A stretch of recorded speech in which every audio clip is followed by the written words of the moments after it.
সড়ক, নৌ ও রেলপথ সবখানেই ঈদে বাড়ি ফেরা মানুষের ভিড় বেড়েছে। আরও তথ্য জানাতে গাজীপুর থেকে যোগ দিচ্ছেন রফিকুল ইসলাম খান এবং সদরঘাট থেকে আমাদের সাথে যোগ দিচ্ছেন সজল শাইখ। আমরা শুরুতেই রফিকের কাছে যাব। রফিক, জানাবেন যে আজকে থেকে তো ঈদের ছুটি শুরু হয়ে গেছে যেমনটা আমরা জানি, এবং লম্বা একটা ছুটি পেতে যাচ্ছেন সবাই। কেমন ভিড় দেখছেন বাড়ি ফেরা মানুষের? হয়ে গেছে, অর্থাৎ শিল্প কারখানা বন্ধ হওয়ার পর কিন্তু দুপুরের পর অর্থাৎ 4টা থেকে কিন্তু মহাসড়কগুলোতে উপচে পড়া যানবাহনের ভিড়, সেই সাথে যাত্রীদেরও কিন্তু ভিড় বেড়েছে। আপনাকে যদি একটু দেখায়, এই মুহূর্তে কিন্তু দুটি সড়ক অর্থাৎ ঢাকা টাঙ্গাইল এবং চন্দ্রা নবীনগর সড়ক, দুই সড়কে কিন্তু তীব্র যানজট দেখা দিয়েছে এবং থেমে থেমে এই সড়কে যানবাহন চলছে। আপনাকে যদি একটু বলি, এই মুহূর্তে আসলে ঢাকা টাঙ্গাইল মহাসড়কের খারাজোড়া থেকে মৌচাক পর্যন্ত প্রায় 15 কিলোমিটার দীর্ঘ গাড়ির লাইন রয়েছে। সেই গাড়িগুলো মূলত চন্দ্রা পারাপারের অপেক্ষায় রয়েছে। অপরদিকে চন্দ্রা নবীনগর যে সড়কটি রয়েছে, সেই সড়কে চন্দ্রা থেকে জিরানি বাজার পর্যন্ত 8 কিলোমিটার গাড়ির লাইন রয়েছে এবং এই গাড়িগুলো কিন্তু চন্দ্রামুড় পারাপারের অপেক্ষায়, এবং চন্দ্রামুড় পার হয়ে যখন খারাজোড়া অতিক্রম করে তারপরে কিন্তু কোনো গাড়িকেই আর থামতে হচ্ছে না। ঈদ আসবে, সাথে ক্যাশব্যাকও আসবে। নিজের বা প্রিয়জনের জন্য কেনাকাটায় এবারও নগদ পেমেন্টে পাচ্ছেন দারুণ ক্যাশব্যাক। তাই যাই কিনুন, পেমেন্ট করুন নগদে।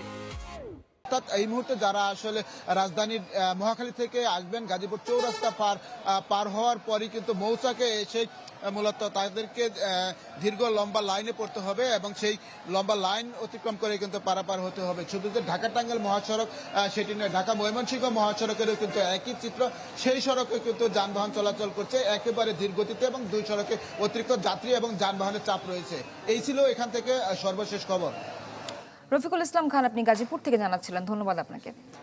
সজল সদরঘাট থেকে যোগ দিচ্ছেন। সজল, কি লঞ্চেই চড়ে বসেছেন নাকি একেবারে? দেখতে পাচ্ছি যে কানায় কানায় আসলে পূর্ণ মানুষ তাদের প্রিয়জনের সাথে বিশেষ মুহূর্ত কাটানোর জন্য ঈদে তারা কিন্তু বাড়ি যাচ্ছে, এবং যেই আবহাওয়ার কিন্তু বৈরী আবহাওয়া রয়েছে, সেই আবহাওয়া উপেক্ষা করেই কিন্তু মানুষ তাদের গন্তব্যে পৌঁছানোর জন্য যাচ্ছে। এবং আমরা দেখেছি যে বিকেল থেকেই কিন্তু সাধারণ যে যাত্রী রয়েছে তাদের ভিড় কিন্তু আসলে চোখে পড়ার মতো। প্রচুর পরিমাণে মানুষ যাচ্ছে বাড়িতে, এবং এই ভিড় আরও যখন সময় গড়াবে তখন আরও বাড়বে বলে কিন্তু আমাদেরকে বলেছে বিআইডব্লিউটিএ কর্তৃপক্ষ।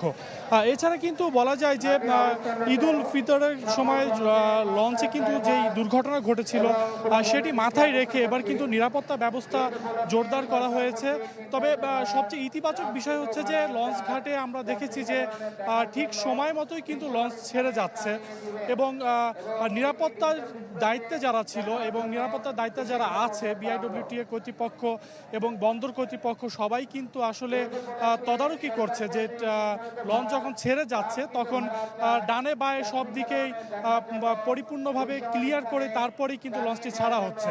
এছাড়া ভাড়ার বিষয়টি বলতে গেলে আসলে বলতে হয় যে যাত্রীদের পক্ষ থেকে সবসময় কিন্তু একটি অভিযোগ থাকে যে বাড়তি ভাড়ার বিষয়। তবে বিআইডব্লিউটিএ কর্তৃপক্ষ কিন্তু ডিজিটাল ভাড়ার চার্ট কিন্তু দিয়েছে, তারপরেও কিন্তু যাত্রীদের একটি অভিযোগ রয়েছে যে বাড়তি ভাড়া নেয়ার, এবং সেটি কিন্তু আমরা প্রমাণিত করেছি যে আমরা কয়েকজনের সাথে কথা বলে দেখেছি যে বাড়তি ভাড়া নেওয়া হচ্ছে।